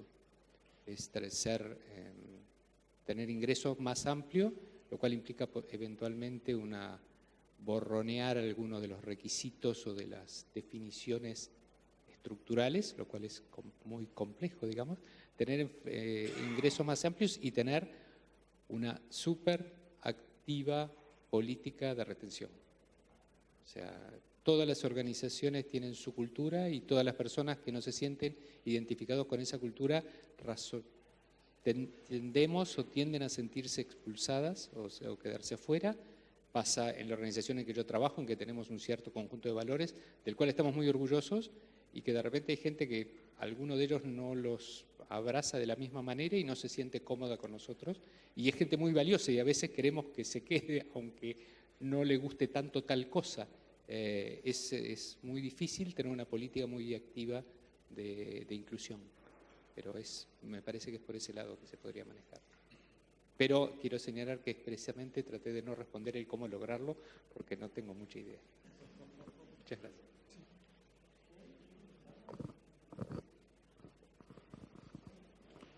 Sí, a ver, yo creo que... Voy a contar una anécdota.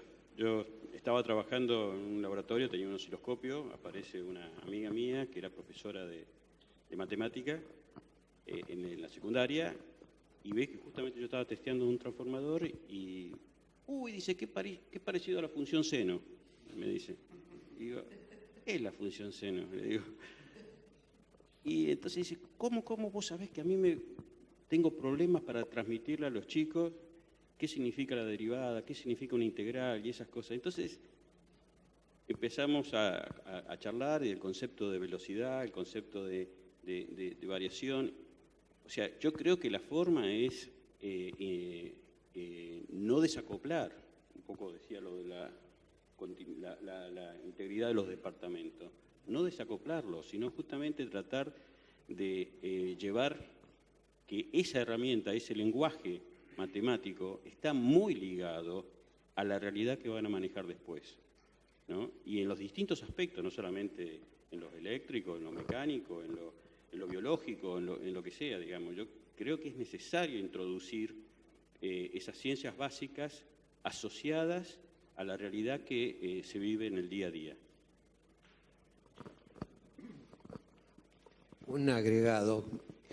Yo creo que sería útil las ciencias duras, matemática, física, química, tienen que seguir y sin duda son la base de nuestra formación como ingeniero, pero somos seres humanos y nos movemos dentro de la sociedad.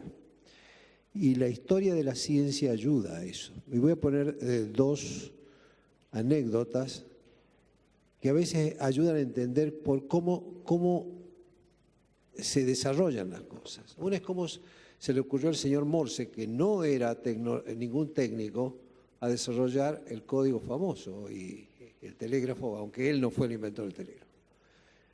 Él era pintor de cuadros. Dicen los que saben de pintura que no muy bueno, pero no importa. Él vivía creo que en Connecticut, cerca de más cercano a Boston que a Nueva York, y estaba contratado para pintar un cuadro cerca de Washington, estaba lo que entonces era Washington, pintando creo que a Lafitte.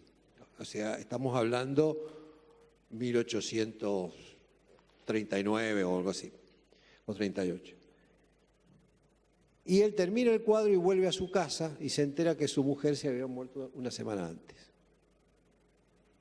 Él ahí se le prende que tiene que trabajar para que algo a la información llegue importante en el momento. Es ahí que, bueno, él se ocupa de ir a Inglaterra y desarrollar todo lo que fue una verdadera revolución.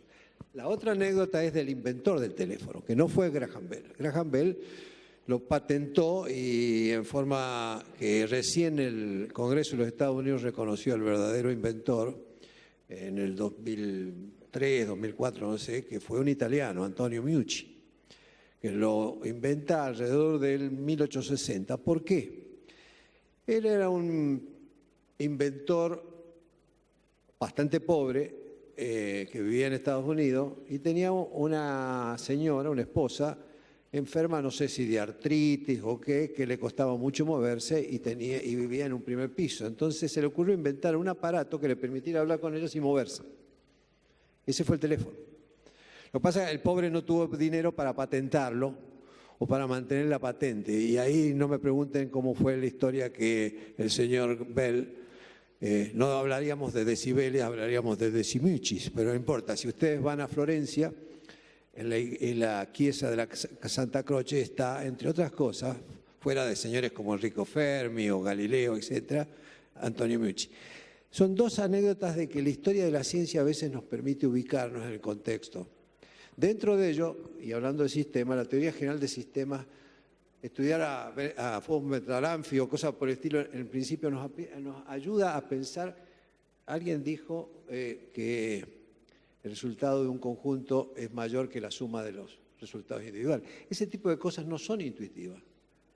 En un equipo de fútbol, yo tenía un profesor que decía, si yo diseño un vehículo buscando lo mejor de cada otro de los vehículos, pongo el motor de, qué sé yo, de un Rolls Royce o de un auto de Fórmula 1, la carrocería, y lo junto, ni siquiera lo voy a poder ensamblar. Es eso. Lo que vale en los sistemas son las interacciones, y la sociedad son interacciones. Y eso se aprende. Y eso sí creo que es tan básico como la matemática y la física, y que nos ayuda a ser ingenieros y poner eso al servicio de la sociedad. Y aparte entender la evolución de la sociedad, porque cuando aparece algo y tenemos que planificar, sobre todo en el mundo de los servicios, que las inversiones son muy grandes, tenemos que inferir hacia dónde va, porque la obsolescencia es muy rápida. En algunas de las actividades en las que yo me he envuelto, cuando uno termina una nueva red, ya en cierto momento es casi obsoleta y son inversiones altísimas y bueno, ese es el problema nuestro. Es decir, no solamente seguir la tecnología, sino hacerla viable, y viable es que sea asequible para la gente, o sea, que la pueda pagar y que alguien esté interesado en invertir en eso. Entonces, todo esto es una problemática que forma parte de nuestras ciencias básicas para mí. Hoy es un día especial para mí, para la función que cumplo, porque estoy conociendo varios graduados muy destacados, que vale la pena escucharlos, estoy aprendiendo mucho. Un breve comentario respecto a lo que se dijo de fomentar las habilidades blandas, la interdisciplina, y que eso se hace haciendo más que generando por ahí una cátedra específica para eso. Yo comparto mucho ese concepto. De hecho, alguna iniciativa que estamos llevando a cabo en forma piloto, que llamamos Proyecto Vectores, va en esa dirección. Elegimos alguna demanda del medio y tratamos de combinar las capacidades que hay en FIUBA en esa materia, y nos llevamos sorpresas tales como que hay gente de un departamento en el mismo edificio, en el caso de Las Heras, por ejemplo, con otro departamento que está haciendo algo muy similar y que no tenía ni idea que el otro existía. En este caso era, bueno, no importa, pero sí, vamos a contarlo ya que está, total, estamos construyendo en base a eso, era agrimensura y gestión, trabajos finales mirando ciencia de datos en el agro, en los dos departamentos no se conocían entre sí, combinando con computación, combinando con matemática, que hizo aplicaciones en el océano. Entonces, en el hacer me parece que es la manera que indirectamente se incorporan esas capacidades, esos lenguajes comunes, etcétera. Va que tuvo una serie de cosas y creo que esa es la forma. En la pregunta anterior, no, en la que hiciste vos, no, en la anterior, yo pensaba, digamos, ¿por qué tenemos que esperar hasta fin de año, o sea, hasta fin de la carrera, para que exista un trabajo, un proyecto final en donde se integran todos temas? ¿Por qué no se puede explicar análisis matemático, que no es un bloque, digamos, completo, sino que consta de un montón de temas? ¿Por qué esos temas no tratarlos transversalmente a través de distintos proyectos y demás? Por supuesto que es una revolución terrible, digamos, es dar vuelta a toda la carrera, pero claramente en algún momento me parece que va a haber que hacerlo, va a haber que empezar a pensar cómo hacerlo, no por el mero hecho de cómo hacer las cosas mejor, que está muy bien, sino porque nos los va a pedir el mercado, nos los va a pedir los chicos. Yo tengo dos hijas, una tiene 11 años y la otra tiene 13 años, son muy chicas. Cuando yo les digo, busca algo, por supuesto que van por internet. Ni tienen el diccionario y casi que lo saben usar porque me gusta que lean y demás, pero digamos, lo primero que agarran es una tablet y van por internet. Y no es que van a Wikipedia, van a YouTube a buscar las cosas. O sea, decirle, ¿cómo hacer o quién era Mitre, que ahora están estudiando, la robó, o Artigas? van a ver un video de YouTube a ver cómo era Artigas. O sea, no es que van a leer en Wikipedia, digamos, o en algún lado. No, van a ver un video. Esa revolución, yo no me las imagino, y no es por echar culpas a la educación en Argentina o a cualquier lugar del mundo, para el caso es lo mismo, no sé cómo se van a integrar en lo que yo estudiaba en La Plata hace 30 años. O sea, no me lo imagino, la verdad. Es un desafío que vamos a tener que enfrentar todos.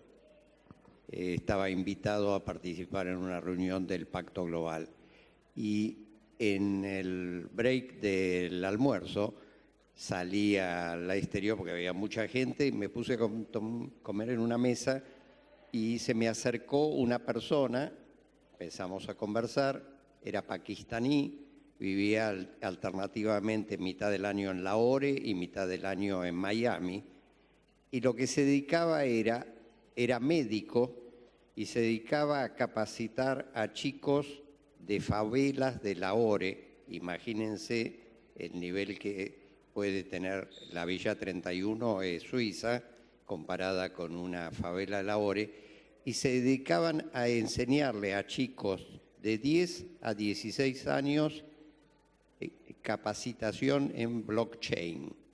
Fíjense el salto que significa una favela de Lahore, y lo hacían todo por aplicaciones, nada de estar leyendo un manual ni nada por el estilo. En definitiva, me mostró en su propio teléfono las clases hechas, en definitiva, con una tecnología semejante a YouTube, y absolutamente diverso, chicas y chicos con un nivel socioeconómico muy bajo, pero que estaban integrándose a todo el mundo. Entonces, yo creo que de la época que me tocó vivir a mí en la facultad a hoy, lo que hay que hacer es abrir los compartimentos.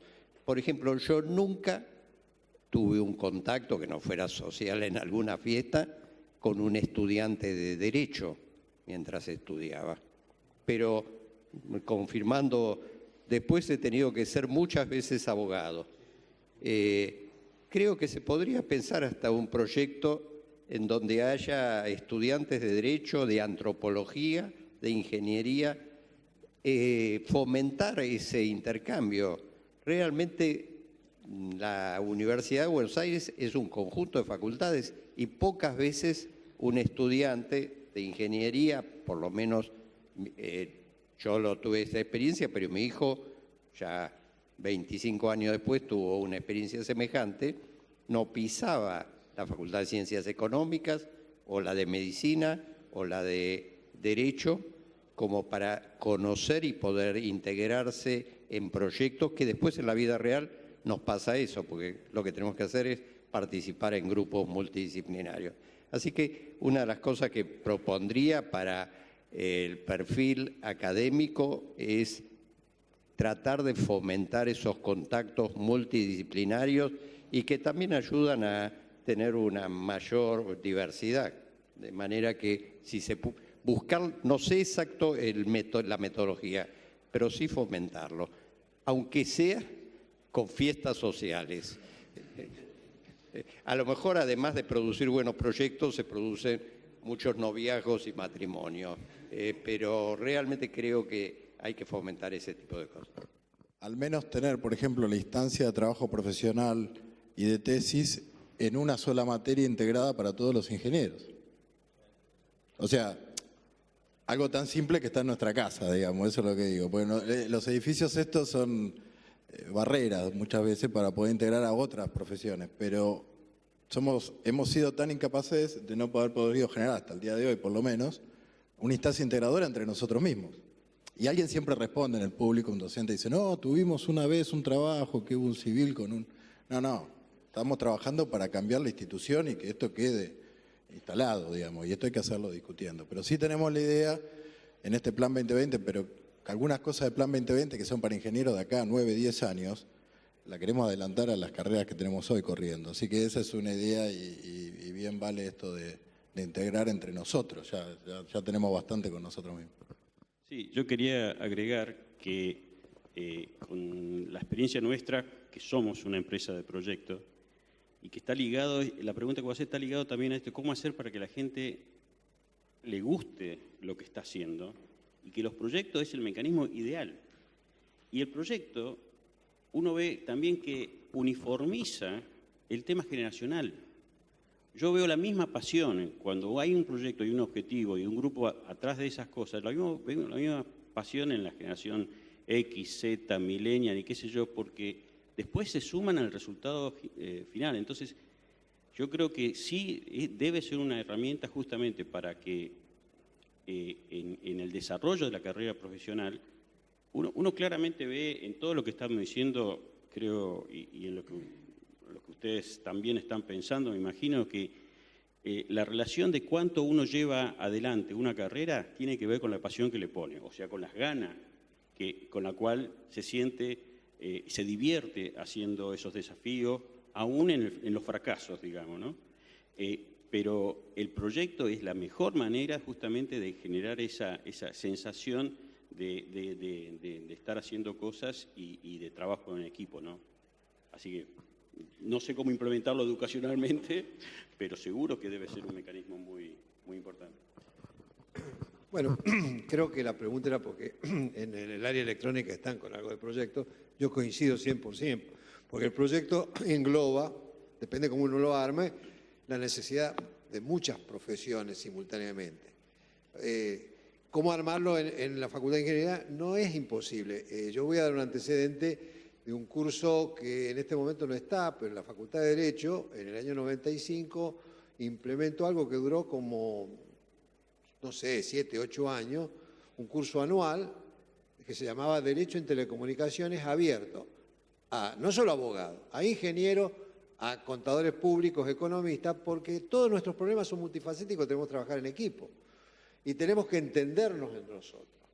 Y lo llevaron bastante adelante. En este momento hay un curso semejante en la Asociación de Derecho de las Telecomunicaciones y muchas clases la dan ingenieros porque son temas que por su naturaleza, y otros la dan abogados, otros la dan economistas. Por ejemplo, en nuestra disciplina de las telecomunicaciones, gracias a la tecnología, desapareció el concepto de monopolio natural.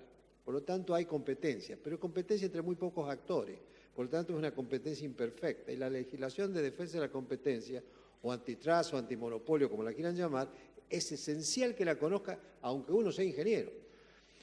Cuando uno va a Estados Unidos, ve que la actuación de su legislación antitrust ha sido tan fuerte como para destruir la mamá Bell, AT&T, o en los años 50 al Standard Oil.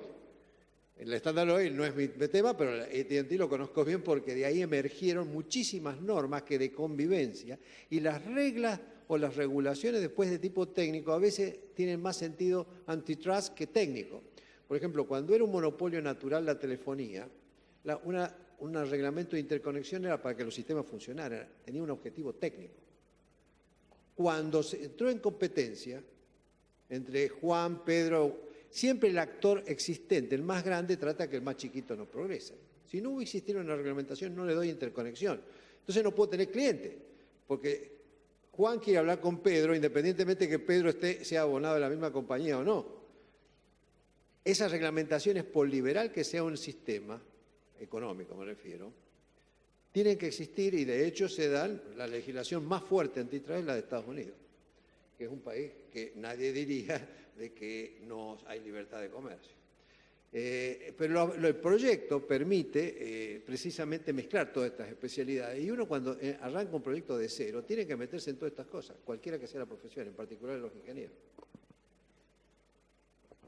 Solamente una ampliación a la pregunta. Digo, en la relación que muchas universidades del mundo tienen con las empresas, con la industria, y que quizás nosotros no tenemos tan desarrollado. ¿De qué manera ustedes entienden que, yendo a esta idea de los proyectos, se podría potenciar la relación entre la industria y la universidad en el Plan 2020? Ya hace bastante tiempo que la dicotomía industria versus universidad, la pelea, entre comillas, de las empresas que quieren que tener cada vez más rápido, digamos, una persona preparada, versus a la universidad que dice, bueno, no, pero dejen que termine la carrera antes de ofrecerle un trabajo, digamos. Creo que eso se rompió hace relativamente tiempo. Hay, digamos, desde nuestra empresa estamos trabajando bastante con distintas universidades.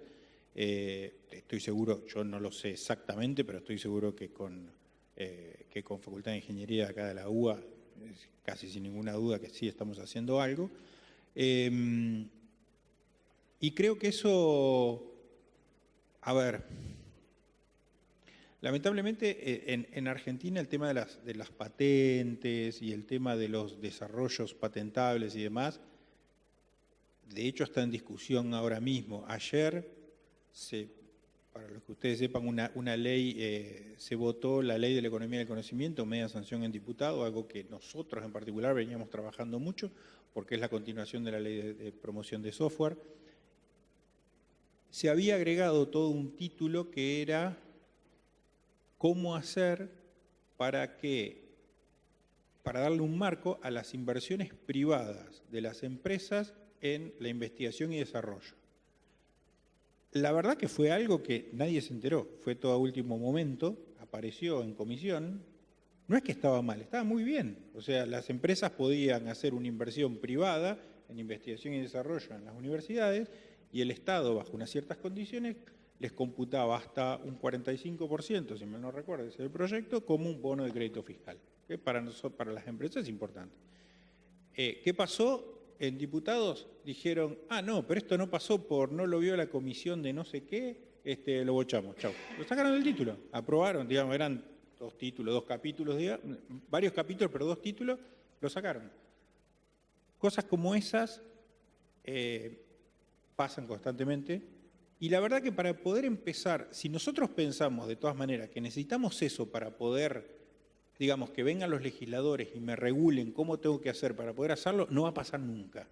Entonces es mejor empezar, digamos, aunque sea los ponchazos, como decimos nosotros, y empezar a hacer algo entre las empresas y las universidades, pero creo que ya estamos mucho más cerca de poder hacerlo. Lamentablemente no está estructurado y depende mucho tanto de, como en casi todas las cosas, de qué piensan las cabezas de una facultad en particular, qué piensa la cabeza de una empresa en particular y poder hacerlo. Hay mucho de sensación de piel para poder hacerlo, cuando en realidad en otros lugares, como bien dijeron en el MIT y demás, es algo institucional. Pero bueno, es un tema de educación y ya va a ir llegando. Mi experiencia es la siguiente. Yo estratificaría, probablemente con una visión simplista, el cuerpo docente en el que está totalmente inmerso en la universidad o el que comparte la actividad profesional con la docencia. Y yo he observado que en el cuerpo que está totalmente inmerso full time en la universidad, aparecen muchos prejuicios contra la empresa, no importa pública, privada, etc. Y la mejor forma de romper los prejuicios es el conocimiento. Yo tuve dos experiencias, una a nivel universitario, la otra a nivel secundario, de docentes que hacían nada más que la tarea docente y que fueron a hacer una pasantía en una empresa. En un caso fue una empresa petrolera, en el otro caso una empresa siderúrgica. Y volvieron con la cabeza cambiada,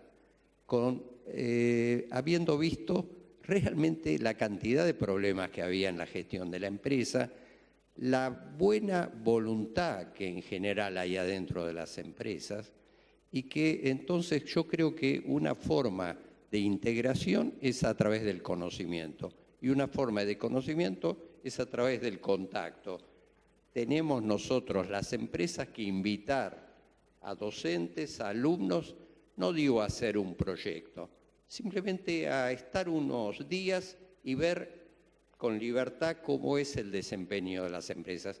Eso va a ayudar a que se fomente mucho más el contacto entre las empresas y la universidad.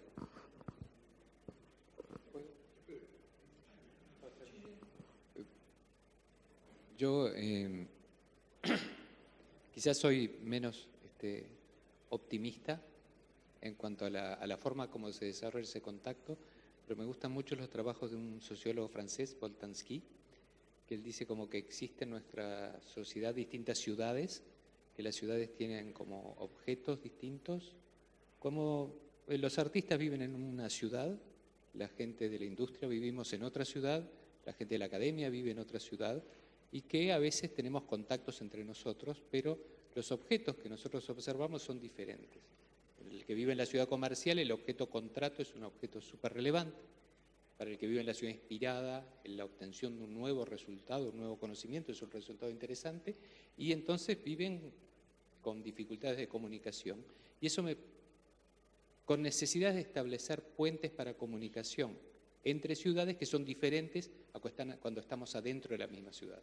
Posiblemente entre las empresas, entre gente de empresas o trabajando en empresas, nos entendamos mejor, y entre gente que trabaja entre universidades se entienden mejor. La relación que nosotros tenemos con las universidades son para nosotros fundamentales y se expresan bajo la forma de trabajamos con gente que se ha formado en universidades, conversamos con docentes que se han formado en universidades y trabajamos con algunos equipos de investigación o reclutamos investigadores que vienen de las universidades. ¿Cómo lo hacemos eso? Y es un poquito como lo acaban de relatar. Yo digo que en general lo que hacemos es formar traidores. Es gente de la industria que va a la universidad y se pasa un tiempo y entonces entiende cómo funciona la universidad, o gente que hemos tenido experiencia en la universidad y que nos pasamos a la industria y entendemos un poquito el lenguaje de los dos lados. Los topos, algo así. Pero generar eso es una tarea fundamental, sobre todo porque lo que quiero decir es, la parte positiva se puede hacer, lo que no tenemos que imaginar es que es sencillo. Y me parece que no es sencillo por la dinámica que tiene cada una de las organizaciones y cómo cada una de las organizaciones aporta. Esa idea de intercambiar entre lugares me parece de las cosas más prometedoras que podemos hacer. Y creo que uno tiene que ser proactivo. Primero, copiar digamos, las costumbres exitosas de otro. Si queremos que la universidad logre eso, tiene que ser proactiva, tiene que ir hacia la empresa, no esperar solo a la empresa. En general, los graduados vamos a estar trabajando en empresas en algún momento. Entonces, el día de que nosotros formamos parte de los antiguos alumnos, los llaman antiguos en vez de llamarlos exalumnos, y tiene una actividad calendarizada y de contacto permanente de invitar a charlas que viene Juan, Pedro, de gente reconocida en distintas disciplinas que puede interesar a los graduados. Entonces eso se mantiene combinado con un trabajo de oferta de profesionales que trabajan en la universidad que pueden ser buenos para trabajos de consultoría. Pero la actividad nace de la universidad hacia la empresa, que de forma tal de mantener el contacto a través de los exalumnos que están trabajando en la empresa. Eso requiere, obviamente, organizar dentro de la facultad un área específica que se toma eso con una tarea rutinaria y permanente y algún responsable o responsable sobre este tema. Y al IAE le ha dado bastante resultado en muchos sentidos. Tiene competencia, por ejemplo, la DITELA es competencia en muchos sentidos, pero digamos, nadie es profeta en su tierra.